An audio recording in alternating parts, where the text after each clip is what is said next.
신앙 고백하겠습니다. 나는 전능하신 아버지 하나님 천지의 창조주를 믿습니다. 나는 그의 유일하신 아들 우리 주 예수 그리스도를 믿습니다. 그는 성령으로 잉태되어 동정녀 마리아에게서 나시고 본디오 빌라도에게 고난을 받아 십자가에 못 박혀 죽으시고 장사된 지 사흘 만에 죽은 자 가운데서 다시 살아나셨으며 하늘에 오르시어 전능하신 아버지 하나님 우편에 앉아 계시다가 거기로부터 살아있는 자와 죽은 자를 심판하러 오십니다. 나는 성령을 믿으며 거룩한 공교회와 성도의 교제와 죄를 용서받는 것과 몸의 부활과 영생을 믿습니다. 아멘. 303장 찬송합니다.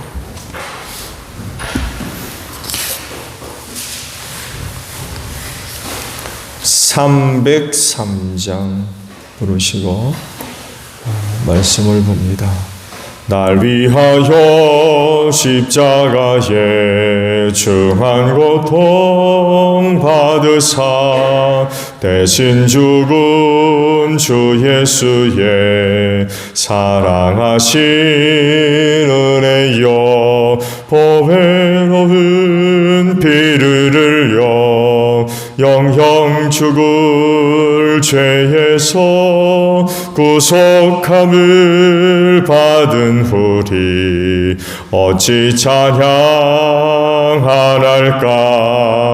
예수 안에 인들으리 한량없이 즐겁고 주 성령의 위로함이 마음속에 차도다. 전국 음악 소리 같은 은혜로운 그 말씀 끊임없이 듣는 우리 어찌 찬양하랄까.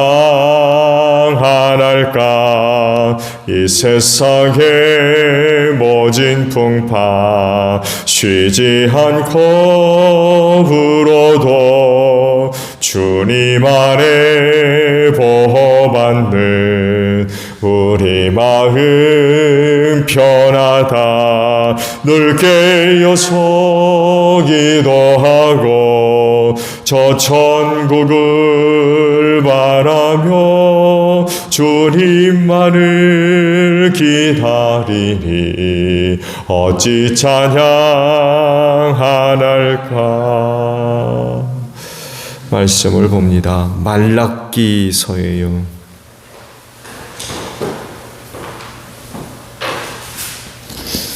말라기 1장 1절에서 5절까지입니다.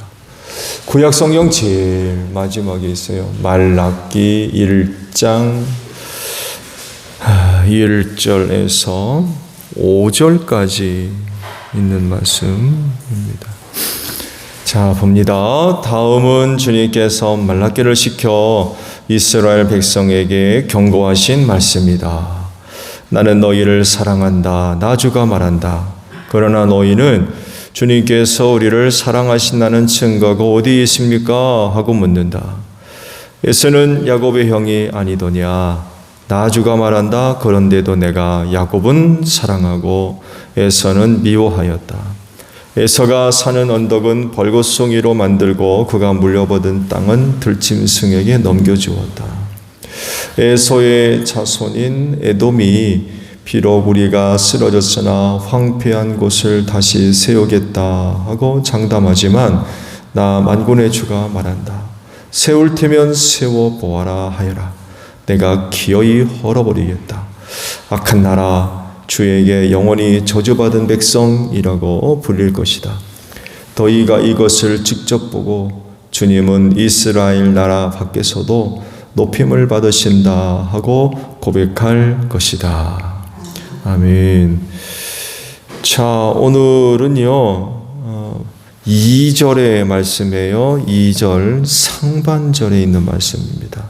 나는 너희를 사랑한다 라는 말씀입니다.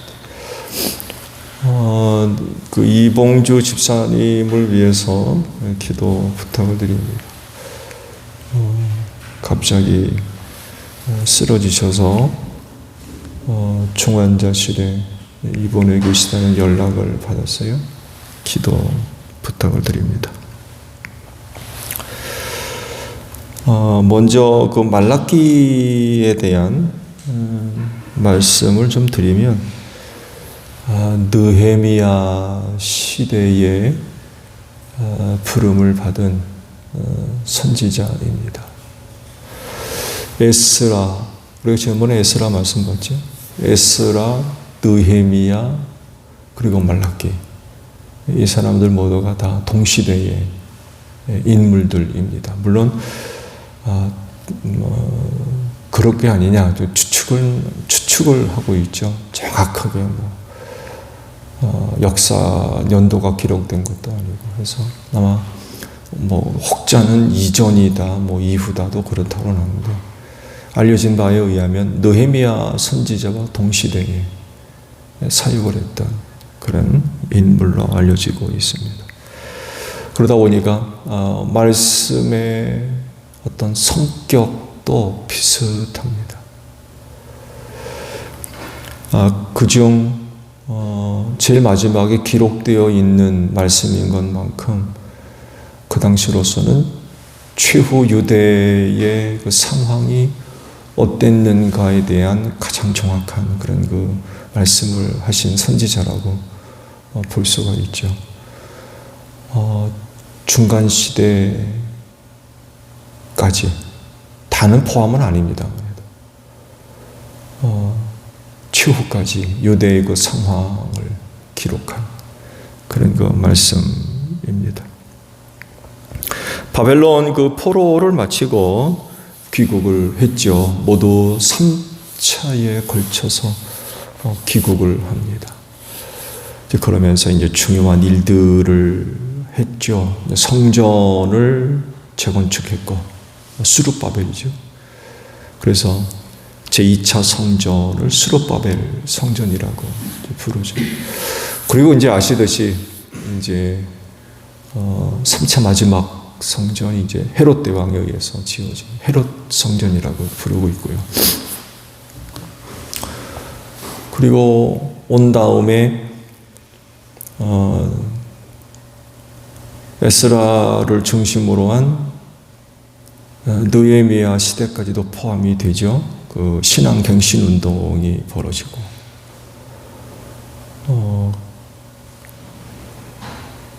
그런 다음에 성벽, 예루살렘 성벽, 성전이 아닌 성벽이 이제 성벽 공사가 이루어지고, 그리고 난 이후 적어도 한 100년 정도, 한 70에서 100년 정도 시간이 흘러요. 근데 상황이 좋아지지를 않아요. 나아지지를 않는 거죠. 적어도 포로 70년 기간을 마치고 돌아올 땐 나름 기대하는 그런 그 부분도 있었을 텐데, 그렇지만 사정은 나아지지를 않았습니다. 그러면서 또 이제 반복적인 그런 그 모습들이 나타나죠. 신앙적으로나 영적으로 타락하고 부패한 그런 그 생활들이 나타납니다. 지난번에도 에스라서에서 말씀을 봤듯이 이방 여인들과의 결혼하는 그런 그 문제들, 꼭 그런 문제는 아닙니다만에도 여하간에 야훼 신앙에 있어서 타락한 그런 그 현상들이 나타나게 됩니다. 이 시기에 이제 부름을 받은 말라기였기 때문에 그 어려운 시대에 그 백성들에게 희망을 심어주는 그런 그 예언의 말씀을 주죠. 특히 메시아 출현을 알려주는 그런 그 예언이 이루어지는데, 세례 요한의 등장에 대한 예언의 말씀을 아주 구체적으로 선포했던 그런 그 사람 중에 하나입니다. 1절의 말씀도 있습니다만에도 말라기 선지를 통하여서 하나님께서 주시고자 하셨던 말씀의 성격은 경고입니다. 경고.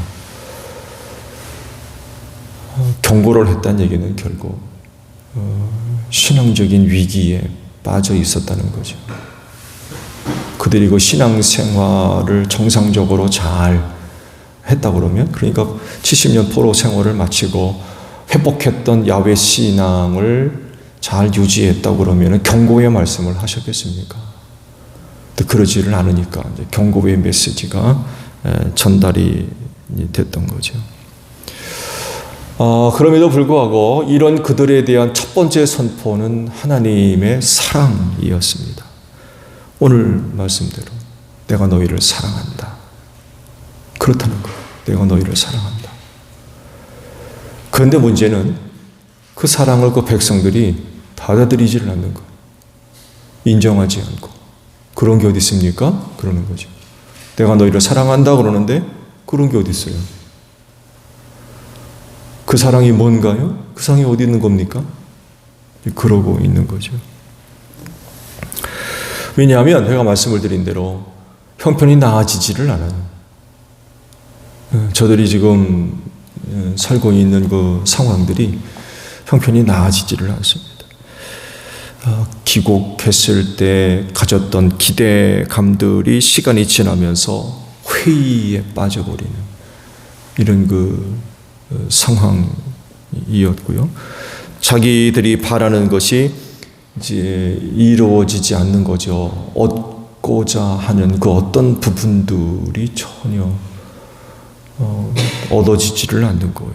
그러면서 이제 나오는 말이 하나님이 우리를 사랑하는 증거가 어디 있느냐라고 이제 반문을 하고 있는 겁니다. 그랬을 때에 말라기 선지를 통하여서 당시 그렇게 반응하고 있는 백성들에게 두 가지 증거를 제시하십니다. 하나님이 너희를 사랑하고 있다는 증거가 뭐냐? 두 가지를 이제 말씀하시는데, 먼저는 에서의 자손들이 망할 거라는 거예요.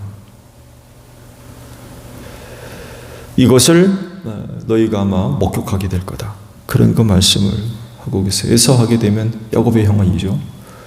친척입니다. 그렇지만 시간이 흐를수록 둘 사이가 원수관계가 되죠. 그 에서의 후손들이 망하게 될 거다. 이런 그 말씀을 한 가지 두시고, 또 한 가지 중요한 것을 덧붙여서 이제 말씀을 하셨는데, 그건 이스라엘 밖에서 하나님께서 높임을 받을 거다. 그러니까 이스라엘 밖하면 이방 나라죠.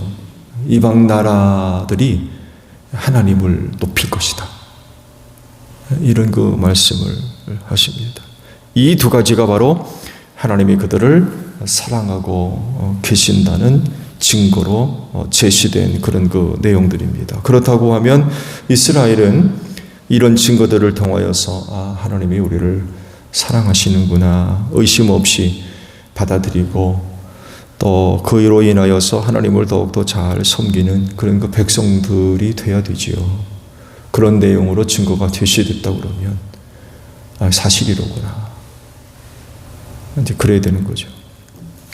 그런데 문제는 당시 이스라엘 백성들이 하나님의 그 사랑을 받아들이지 않고 의심했던 이유는 자기들이 바라는 것이 눈에 보이지 않고 귀에 들리지 않고 손으로 만져지지 않았기 때문에 그래요. 그러니까 하나님의 사랑을 자기 방식대로 생각하는 거. 근데 무슨 얘기인지 아시죠? 하나님의 사랑이라면 이런 게 있어야 되지라고 자기 방식대로 이해를 했던 거죠. 자기 수준으로, 자기가 원하는 거. 인간들이 가지고 있는 그런 수준, 그런 내용, 그런 생각으로 하나님의 사랑을 이해를 하니까 하나님이 이렇게 제시된 내용들을 보지를 못하는 거죠. 인정을 하지 않고. 하나님은 이런 증거로 당신 사랑을 증거하시는데 정작 백성들은 그런 게 아니라는 거죠. 자기가 원하는 건 따로 있는 거.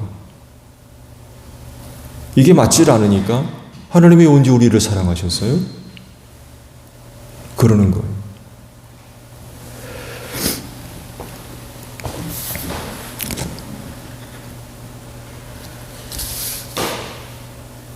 당시 이스라엘 백성들이 하나님의 사랑을 의심할 수밖에 없죠.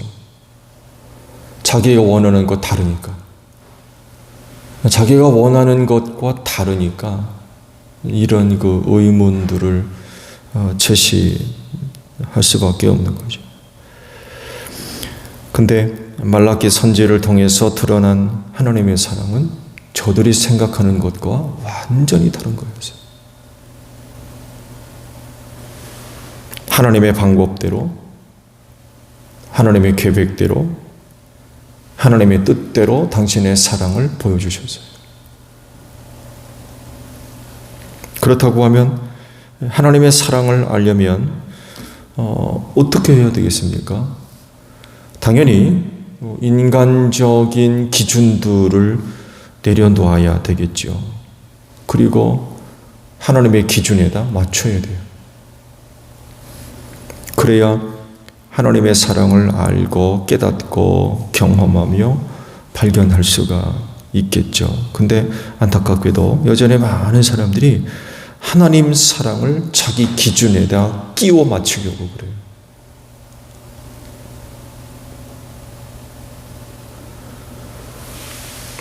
그러니 어떻게 하나님의 사랑을 합니까?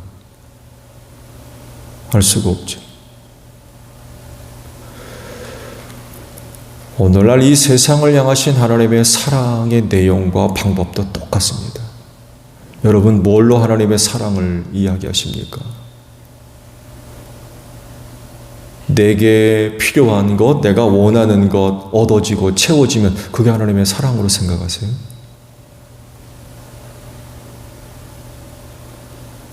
여러분, 오늘 이 세상을 향해 드러난 하나님의 사랑은 예수입니다.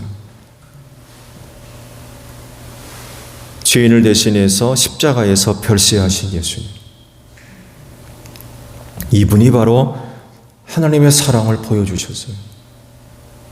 근데 하나님의 사랑을 내 수준으로 생각하게 되면 대뜸 그러는 거죠. 하나님 사랑이 어디 있어요?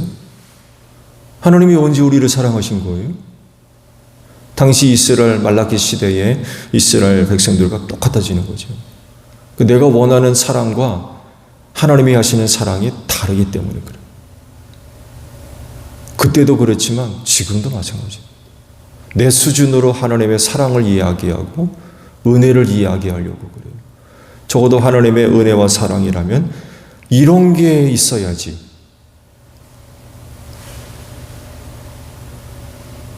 근데 정작 하나님이 우리에게 나타내 보이신 사랑은 내가 원하는 것과 다른 거예요. 그러니 하나님의 사랑을 어떻게 합니까? 맞지를 않는데. 그러면서 계속 하나님의 사랑을 의심하고 이미 사랑을 우리에게 보여주셨는데도 어디 있느냐고 그러고 그렇게 되는 거죠. 그러니 그 신앙이 유지되겠습니까? 유지 안 되지.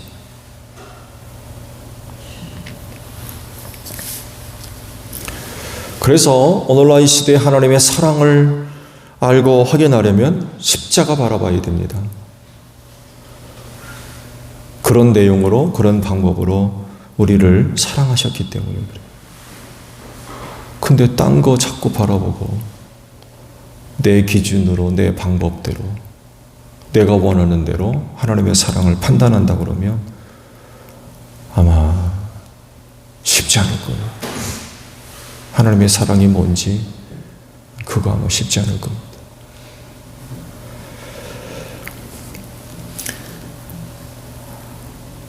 하나님의 사랑을 알려면 십자가 바라봐야 됩니다. 그리고 믿어야 돼요. 그렇게 하면 하나님의 사랑이 어떤 것인가를 알게 되겠죠. 그리고 그 사랑으로 인하여서 하나님께 감사하는 이런 모습들이 고백될 수가 있겠죠. 여러분, 십자가는 하나님의 사랑입니다. 그럴진데 신앙생활하는 분들로서 십자가를 바라보는 가운데 하나님의 편치 않는 은혜와 사랑을 늘 확인할 수 있는 여러분들이 되시기를 바랍니다. 주기도문합니다. 하늘에 계신 우리 아버지, 아버지의 이름을 거룩하게 하시며 아버지의 나라가 오게 하시며 아버지의 뜻이 하늘에서와 같이 땅에서도 이루어지게 하소서. 오늘 우리에게 일용할 양식을 주시고 우리가 우리에게 잘못한 사람을 용서하여 준 것 같이 우리 죄를 용서하여 주시고 우리를 시험에 빠지지 않게 하시고 악에서 구하소서. 나라와 권능과 영광이 영원히 아버지의 것입니다. 아멘. 기도하겠습니다.